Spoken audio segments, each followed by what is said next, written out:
사도신경으로 우리 신앙을 함께 고백하십니다. 나는 전능하신 아버지 하나님 천지의 창조주를 믿습니다. 나는 그의 유일하신 아들 우리 주 예수 그리스도를 믿습니다. 그는 성령으로 잉태되어 동정녀 마리아에게서 나시고 본디어 빌라도에게 고난을 받아 십자가에 못 박혀 죽으시고 장사된 지 사흘 만에 죽은 자 가운데서 다시 살아나셨으며 하늘에 오르시어 전능하신 아버지 하나님 우편에 앉아 계시다가 거로부터 살아있는 자와 죽은 자를 심판하러 오십니다. 나는 성령을 믿으며 거룩한 공교회와 성도의 교제와 죄를 용서받는 것과 몸의 부활과 영생을 믿습니다. 아멘. 찬송가 348장 함께 찬송하시겠습니다.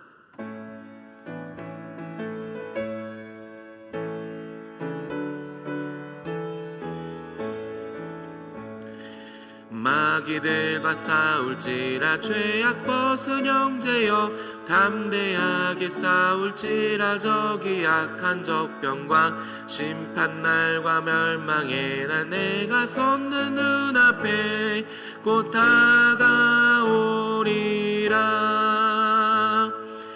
영광 영광 할렐루야 영광 영광 할렐루야 영광 영광 할렐루야 곧 승리하리라. 마귀들과 싸울지라 죄악 벗은 형제여 고함치는 무리들은 융한 마귀 아닌가.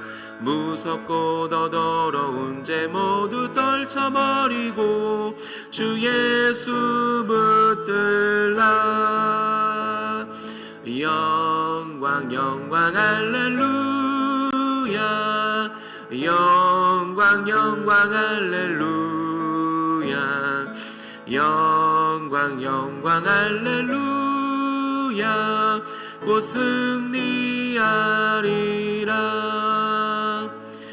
마귀들과 싸울지라 죄악 벗은 형제여 구주 예수 그리스도 크신 팔을 벌리고 너를 도와주시려고 서서 기다리시니 너서 나오라.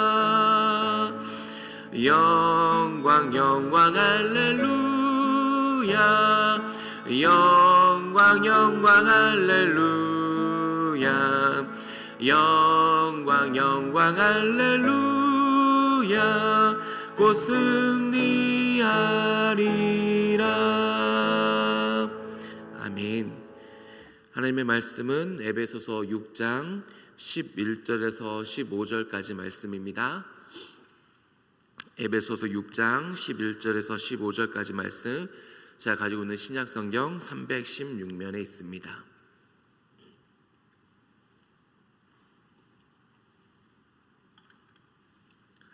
제가 가지고 있는 신약성경 316면에 있는 에베소서 6장 11절에서 15절까지 말씀 교독하신 후에 마지막 절 합독하시겠습니다. 마귀의 관계를 능히 대적하기 위하여 하나님의 전신갑주를 입으라.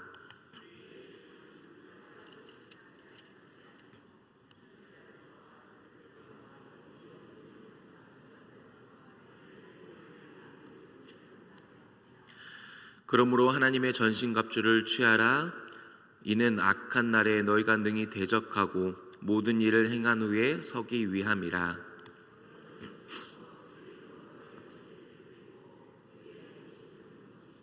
함께 평안의 복음이 준비한 것으로 신을 신고. 아멘. 기도하시겠습니다. 하나님 아버지, 오늘 이 새벽에도 호흡을 허락하시고 주님 앞에 나와 찬양하며 예배하게 하시니 감사합니다. 하나님, 예배 시간 온전히 하나님만을 높이며 찬송 올려드리기 원하오니 하나님 홀로 영광 받아 주시옵소서. 하나님, 하나님만 영광 받기를 원합니다. 나는 쇠하여지기를 원하오니 나의 교만과 나의 영적인 무지를 내려놓게 하시고 온전히 하나님을 높이는 주님의 사람이 될 수 있도록 인도하여 주시옵소서. 하나님, 이 시간에도 하나님을 더 사모하며 알아가기 원합니다. 하나님, 나타내 주시고 성령의 충만함을 통해서 내 뜻대로가 아니라 주님의 뜻대로 삶을 살아갈 수 있는 복된 삶이 될 수 있도록 주장하여 주시옵소서. 하나님, 오늘부터 청년부 수련회가 있습니다. 청년부들을 깨워주시고 말씀으로 은혜를 허락하여 주시옵소서. 성령의 충만함을 통하여서 정말 이 시대가 감당하지 못하는 주님의 사람들로서 살아가게 주님께서 힘과 능력을 더하여 주시옵소서. 이 모든 말씀 예수님의 이름으로 기도합니다. 아멘. 능서불택필이라는 말이 있습니다. 이 말은 명필은 붓을 가리지 않는다라는 의미입니다. 당나라 때 명필 구양순 사람이 붓을 가리지 않고 글을 썼다는 데에서 유래한 말입니다. 그러니까 아무리 좋지 않은 붓을 줘도, 아무 붓이나 갖다 줘도 좋은 글을, 명필을 써 내려갔다라는 것입니다. 우리말에도 비슷한 의미의 말은 목수는 영잔 탓을 하지 않는다라는 말이 있습니다. 목수가 어떤 연장을 가져다 줘도, 그리고 아무리 좋지 못한 연장이 있다고 할지라도 이를 능수능란하게 해낸다라는 말입니다. 그래서 이 말은 목수의 어떤 기술이나 노력이 있었다라는 말이지, 좋지 못한 연장, 아무 연장이나 쓴다라는 말은 아닐 겁니다. 어쩌면 장인일수록, 좋은 목수일수록 더 많은 아이템이 있고 더 좋은 장비가 있을 겁니다. 악기 전공자들을 봐도 좋고 값비싼 악기로 연주를 합니다. 실력이 없어서가 아닙니다. 좋은 악기일수록 연주하기가 편하고 좋은 소리가 나기 때문입니다. 축구나 농구, 운동을 할 때도, 그리고 주방에 있는 주방 일을 할 때에도 좋은 장비가 필요합니다. 장비빨이라고 하지요. 장인일수록 좋은 장비가 많고 좋은 장비로 작업을 합니다. 믿음의 선한 싸움도 그렇습니다. 좋은 아이템이 필요합니다. 아무 것이나 들고 아무 것이나 입고 싸울 수 있는 싸움일까요? 이길 수 있는 싸움일까요? 그렇지 않을 겁니다.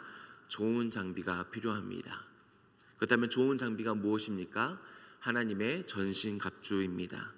하나님께서 우리에게 주시는 최고의 장비입니다. 그리고 명품 중에 명품입니다.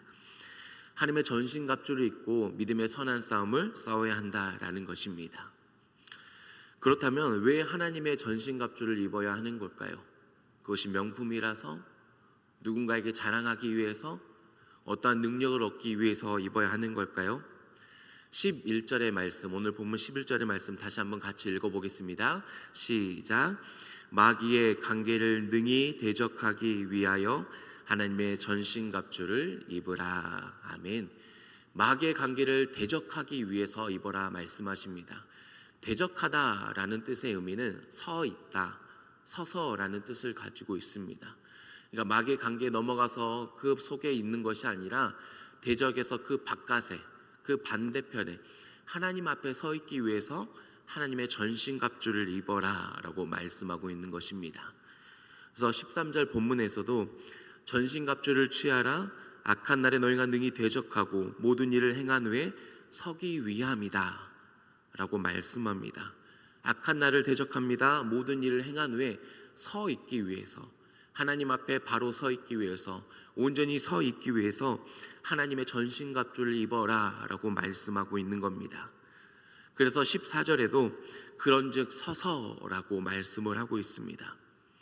하나님의 전신갑주를 입는 목적은 누군가에게 자랑을 하고 명품이어서, 그리고 능력을 얻기 위해서가 아니라 하나님 앞에 온전히 서기 위해서 있는 것입니다.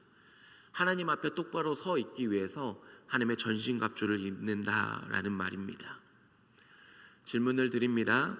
온전히 서 계십니까? 하나님 앞에 똑바로 서 계십니까? 어느 위치에 서 계십니까? 12절에 말씀하는 통치자들과 권세들과 이 어둠의 세상 주관자들과 함께 서 계십니까? 그들과 함께 서 있기 위해서 노력하는 삶을 살아가고 계십니까? 아니면 하나님 앞에 올바로 서기 위해서 노력하며 그 앞에 서가시기 위해 몸부림치십니까? 오늘 우리의 자리는 하나님 앞에 온전히 서야 된다라고 말씀하고 있는 것입니다. 시편 1편의 1절 이렇게 말씀하고 있습니다. 복 있는 사람은 악인들의 길을 따르지 아니하며 죄인들의 길에 서지 아니하며 오만한 자들의 자리에 앉지 아니하고. 복 있는 사람이 어떤 사람이냐면 죄인들의 길에 서 있지 아니하는 사람입니다. 죄인들과 함께 있지 않은 사람입니다. 그 길에 서 있지 않은 사람이 복 있는 사람이고 오만한 자리에 앉지 않는 사람입니다. 우리가 서 있어야 될 자리는 그 자리가 아니다라고 말씀합니다. 그렇다면 우리는 어디에 서 있어야 합니까? 시편 1편 2절의 말씀 함께 읽어보겠습니다. 시작. 오직 여호와의 율법을 즐거워하며 그의 율법을 주야로 묵상하는도다. 아멘. 오늘 우리가 서 있어야 되는 자리는 주님의 율법을 즐거워하는 자리입니다. 주님의 말씀을 즐거워하며 그 말씀이 내게 생명의 양식되기 때문에 그 말씀을 정말 즐거워하는 것이 우리가 서 있어야 되는 자리다라는 겁니다. 그리고 그 율법을 주야로 묵상하는 자리가 우리가 똑바로 서 있어야 되는 자리입니다. 우리가 그렇게 주님의 율법을 즐거워하고 그 율법을 주야로 묵상하는 자리에 서 있으면 하나님께서 우리의 위치를 새롭게 하십니다. 그 자리가 어디입니까? 시편 1편 3절의 말씀 한번 더 읽어보겠습니다. 시작. 그는 시냇가에 심은 나무가 철을 따라 열매를 맺으며 그 잎사귀가 마르지 아니함 같으니 그가 하는 모든 일이 다 형통하리로다. 아멘. 오늘 우리가 율법을 즐거워하고 그 율법을 주야로 묵상하면 하나님께서 시냇가에 심은 나무로 우리를 세우실 줄 믿습니다. 하나님의 물을 공급받으며 철을 따라 열매를 맺는 나무의 자리로 서게 하신다라는 것입니다. 믿음의 선한 싸움을 싸우는 여러분, 하나님의 전신갑주를 입으시길 바랍니다. 그래서 죄인들의 길에 서 있는 것이 아니라 하나님 앞에 온전히 똑바로 서 있기를 소망합니다. 그리고 또한 율법을 즐거워하며 그 율법을 주야로 묵상하십시오. 그리하면 하나님께서 시냇가에 심은 나무로 온전히 서게 하실 줄 믿습니다. 하나님께서 심은 나무로 철을 따라 열매를 맺으며 하나님 앞에 서 있는 나무가 되기를 소망합니다. 그런데 우리가 하나님 앞에 온전히 서 있을 수 있을까요? 하나님 앞에서 똑바로 서 있을 수 있을까요? 그러지 못한 존재들입니다. 감히 하늘을 향하여 눈을 들 수 없는, 고개를 들 수 없는 존재들입니다. 그래서 하나님, 저는 죄인입니다. 하나님 긍휼히 여겨 주시옵소서 가슴을 칠 수밖에 없지요. 구약에 하나님을 만난 수많은 사람들처럼 화로다 나는 죽게 되었도다 라고 말할 수밖에 없는 사람들입니다.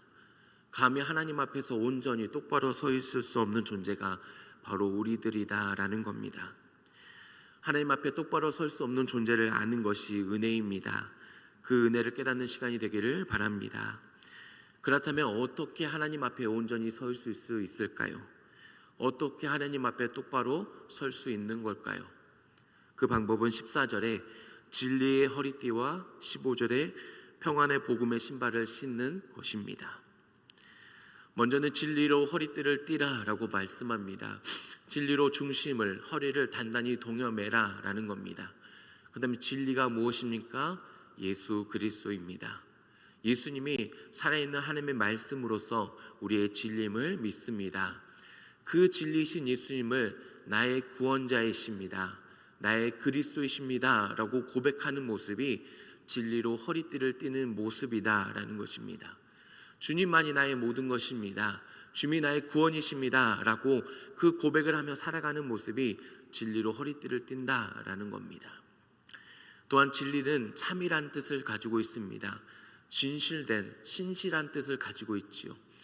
주님이 나의 구원자이십니다, 주님이 나의 그리스도이십니다 하는 그 고백에 대한 진실함, 신실함을 가지고 살아가야 된다라는 말입니다. 그것이 진리로 허리띠를 띈다라는 모습입니다. 베드로가 있음을 3번 부인합니다.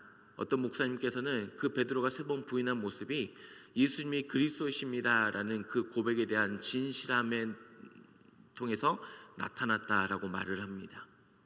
예수님께서 베드로를 향하여 네가 나를 3번 부인할 거야 라고 말씀합니다. 그 말을 들었을 때 베드로는 그 자리에 가지 않으면 됩니다. 그냥 집에 가만히 있으면 됩니다. 그냥 잠을 자면 됩니다. 근데 베드로는 예수님을 너무 사랑해서, 베드로가 예수님은 나의 구주이십니다, 그리스도입니다라는 고백에 대한 진실함을 살아가기 위해서 그 자리에 나갔다라는 것이죠. 그 자리에 나가서 부인했던 게 잘했다, 어떤 이유가 된다라는 말이 아니라 베드로의 그 마음에는 주님을 향한 사랑과 그 고백에 대한 진실함을 가지고 있기 때문에 그 자리에 나가게 되었고 그 연약함 때문에 부인하게 되었다라는 것입니다. 예수님의 제자들은 연약하고 넘어지고 부인하는 모습이 있었을지 모르지만 주님이 나의 구주십니다, 그리스도이십니다라는 그 고백에 대한 진실함을 가지고 살아갔다라는 겁니다. 진리로 허리띠를 띠어라 라는 말은 주님이 나의 그리스도이십니다, 구주십니다는 그 고백을 하며 살아가며 그 고백에 대한 진실함, 연약하고 넘어질지 모르지만 진실하게 신실하게 살아가는 모습을 말하고 있습니다. 진리로 허리띠를 띠를 때 우리가 하나님 앞에 온전히 서 있을 수 있게 됩니다. 나의 노력과 나의 의가 아닙니다. 진리신 예수 그리스도로 설 수 있게 됩니다. 내가 연약하고 내가 넘어질 수 있고 어쩌면 주님을 부인할 수 있지만 그 진실된 고백 속에서 그 반석 위에 교회를 세우리라 라는 그 주님의 음성 때문에 하나님 앞에 설 수 있게 된다라는 말입니다. 또한 15절에는 평안의 복음에 준비한 것을 신고라고 말을 합니다. 복음의 평안을 신고 계십니까? 그 복음 속에 있는 평안을 누리고 계십니까? 예수님이 그 하늘 보좌를 버리고 이 땅에 오셨습니다. 나를 대신해서 십자가를 지시고 죽으셨습니다. 그리고 사망 권세를 깨뜨리고 부활하고 이겨내셨습니다. 그 주님으로 말미암아 우리는 담대히 하나님 앞에 나아갈 수 있게 됩니다. 그것이 바로 평안입니다. 깨어지고 주님 앞에 나아가서는 화로가 죽을 수밖에 없는 존재임을 고백할 수밖에 없지만 예수님 때문에 내가 담대히 하나님 앞에 나아갈 수 있는 겁니다. 예수님의 그 십자가 사건 때문에 하나님 앞에 온전히 설 수 있게 된다라는 말입니다. 예수님이 나의 평안이 되신다라는 겁니다. 진리이시자 평안이신 예수님 때문에 우리가 하나님 앞에 온전히 설 수 있는 겁니다. 그 예수님이 그리스도이시기 때문에 우리가 하나님 앞에 똑바로 설 수 있게 됩니다. 사도행전 12장에 보시면 헤롯 왕이 교회를 핍박하기 위해서 요한의 형제 야고보를 죽입니다. 죽였을 때 유대인들이 기뻐하는 모습을 보고 베드로까지 잡아들입니다. 잡아들였을 때 6월절이어서 6월절이 지난 다음에 베드로를 처형하려고 합니다. 그 전날 밤, 끌어내기 전날 밤에 군인들 사이에서 쇠고랑을 차고 베드로가 자고 있습니다. 근데 갑자기 천사가 나타나서 빛을 비추고 옆구리를 쳐서 깨웁니다. 그리고 베드로에게 말을 합니다. 띠를 띠고 신발을 신고 신을 신고 겉옷을 입고 나와라 라고 말을 합니다. 오늘 말씀과 연관지어 보면 허리띠를 띄었을 때 진리신 예수님의 생각나지 않았을까요? 아, 예수님이 정말 하나님의 말씀대로 살아계신 말씀이시지, 예수님이 진리이시지, 그 예수님이 나의 그리스도시지, 그 고백 속에서 그 반석 위에 교회를 세우리라는 그 예수님이 생각나지 않았을까요? 신발을 신었을 때 평안히 주시는 예수님이 생각나지 않았을까요? 아, 예수님이 나를 대신해서 이 땅에 오셨지, 나를 위해 죽으셨고 부활하셨지, 내가 예수님을 3번 부인했다고 할지라도 다시 나를 찾아오셔서 내가 나를 사랑하느냐라고 물으셨지라는 예수님이 생각나지 않았을까요? 그 옥에 나와서 베드로가 길을 향합니다. 길을 나섭니다. 사도행전 12장 14절의 말씀 마지막으로 같이 읽어보겠습니다. 시작. 베드로의 음성인 줄 알고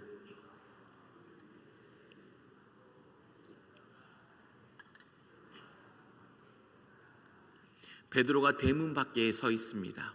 어느 문입니까? 하나님을 향하여 기도하는 집이었습니다. 베드로를 향하여 중보하는 그 집 앞에 서 있었다라는 겁니다. 베드로는 죄인들의 옥에 갇혀있는 그 곳에 있는 것이 아닙니다. 악인들의 그 기대감에 충족하는 자리에 있었던 것이 아닙니다. 베드로는 하나님께서 역사하시고 인도하시고 끌어내셔서 기도하는 자리에 지금 서 있었다라는 겁니다. 무엇 때문입니까? 진리시고 평안이신 예수 그리스도로 말미암아입니다. 여러분, 우리는 감히 하늘을 향하여 고개를 들 수 없는 존재들입니다. 그러나 진리시고 평안이신 예수 그리스도로 말미암아 하나님 앞으로 나아가고 하나님 앞에 설 수 있는 존재가 됩니다. 그러기에 진리이신 예수님을 붙잡으십시오. 평안이신 예수님으로 말미암아 하나님 앞에 온전히 설 수 있기를 바랍니다. 하나님 앞에서 심겨진 나무로 철을 따라 열매를 맺으며 하나님 앞에서 설 수 있는 저 여러분이 될 수 있기를 간절히 소망합니다. 함께 기도하시겠습니다. 내게 주신 오늘의 말씀과 그리고 기도 제목과 오늘부터 있을 청년부 수련을 위해서 함께 기도하며 나아가겠습니다. 기도하시겠습니다. 하나님 아버지 감사합니다. 새벽을 깨워주시고 주님 앞에 나와 예배하며 기도하게 하시니 감사합니다. 하나님 저희들이 정말 하나님 앞에 온전히 설 수 있기를 원합니다. 우리들의 목적은 정말 믿음의 선한 싸움을 하면서 하나님 앞에 서기를 원하는 것이니 하나님 앞에 숨겨진 나무로서 하나님 시냇물을 공급받으며 철을 따라 열매를 맺은 그 나무로 심겨질 수 있기를 원하오니 하나님이 세워주시고 온전케 하여 주시옵소서.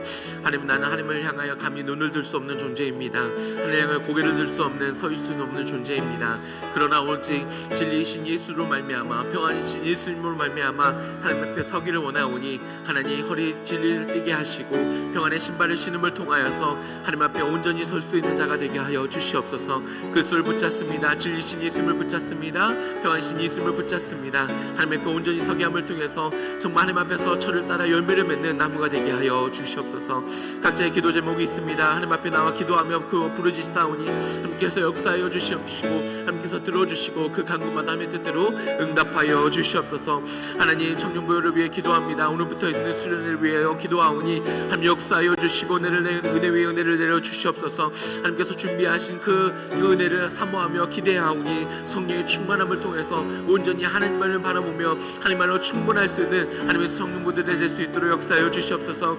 하나님 주님 그 마음의 공허함과 그 마음의 어려움을 하나님께서 아시오니 그 마음 가운데 좌정하여 주시고 하나님의 온전히 하나님을 충만할 수 있는 채워질 수 있는 시간 될 수 있도록 우리 청년부를 역사하여 주시옵소서. 준비한 손길 가운데 하나님 그 손길을 붙잡아 주시고 하나님 두 목사님의 말씀을 전할 때마다 정말 생명의 말씀이 증거되며 정말 복음이 증거됨을 통해서 하나님의 살아계신 하나님을 만나며 느낄 수 있는 귀하고 복된 시간 될 수 있도록 역사하여 주시옵소서. 모든 프로그램마다 하나님께서 간섭하여 주시옵시고 하나님의 역사하심과 하나님의 인도하심을 느낄 수 있는 귀한 시간 될 수 있도록 주님께서 역사하여 주시옵소서. 하나님 인도하여 주시옵소서. 도와주시옵소서.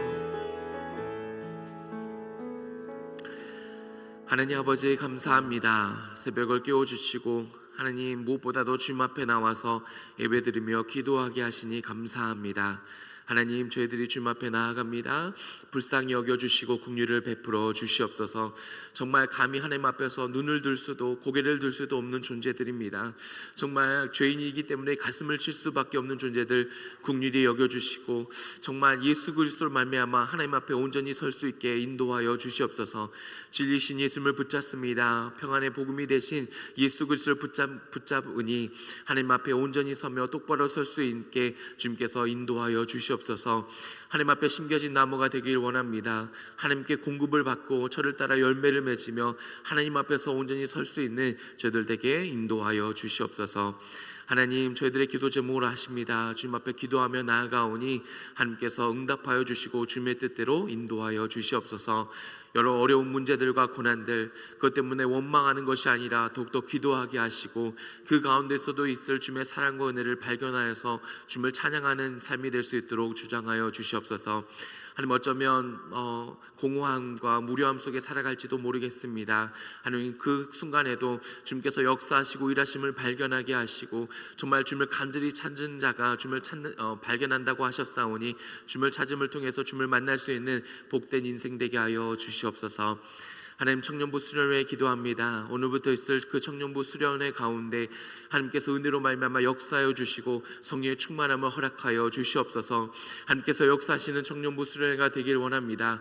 청년들의 마음을 성령의 충만함으로 채워주시고 그 무엇보다도 살아계신 주님을 만나서 주님을 찬양하며 영광 올려드리는 귀한 시간 될 수 있도록 인도하여 주시옵소서.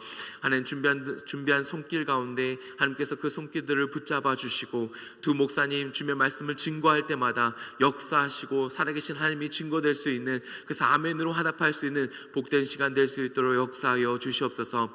무엇보다도 이 청년들이 세상을 따라가는 것이 아니라, 세상을 쫓아가는 것이 아니라 다름이 있고 그 예수 그리스도를 쫓아가며 말씀을 쫓는 귀한 청년들이 될 수 있도록 주님께서 주장하여 주시옵소서. 이 모든 말씀 예수님의 이름으로 기도합니다. 아멘. 하늘에 계신 우리 아버지, 아버지의 이름을 거룩하게 하시며 아버지의 나라가 오게 하시며 아버지의 뜻이 하늘에서와 같이 땅에서도 이루어지게 하소서. 오늘 우리에게 이러한 양식을 주시고 우리가 우리에게 잘못한 사람을 용서하여 준 것 같이 우리의 죄를 용서하여 주시고 우리를 시험에 빠지지 않게 하시고 악에서 구하소서. 나라와 권능과 영광이 영원히 아버지의 것입니다. 아멘.